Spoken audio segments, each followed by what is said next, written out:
రాష్ట్రపతి మీదనే ఆరోపణలు వచ్చినప్పుడు ఎవరు విచారిస్తారు?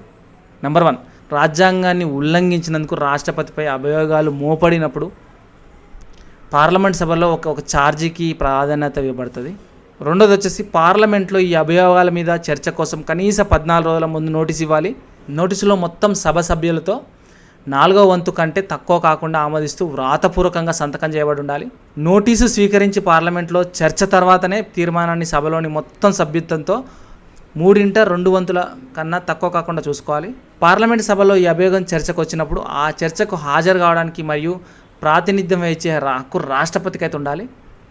మూడోది, తీర్మానం ప్రకారం రాష్ట్రపతిని తొలగించాలని నిర్ణయిస్తే అటువంటి తీర్మానం ఆమోదించిన తేదీ నుండి అధ్యక్షుడిని తన కార్యాలయం నుండి తొలగివేయబడతారు.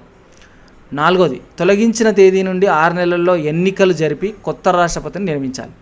అది సో ఆ విధంగా ఉంటుంది అన్నట్టు. ఆ రాష్ట్రపతి మీద ఆరోపణలు వచ్చినప్పుడు ఈ విధంగా ఈ కింది పాయింట్స్ అన్నీ కూడా ఖచ్చితంగా పాటించవలసి ఉంటుంది. సో నెక్స్ట్ వీడియోలో మళ్ళీ కలుద్దాం మంచి ఇన్ఫర్మేషన్తో. బాయ్.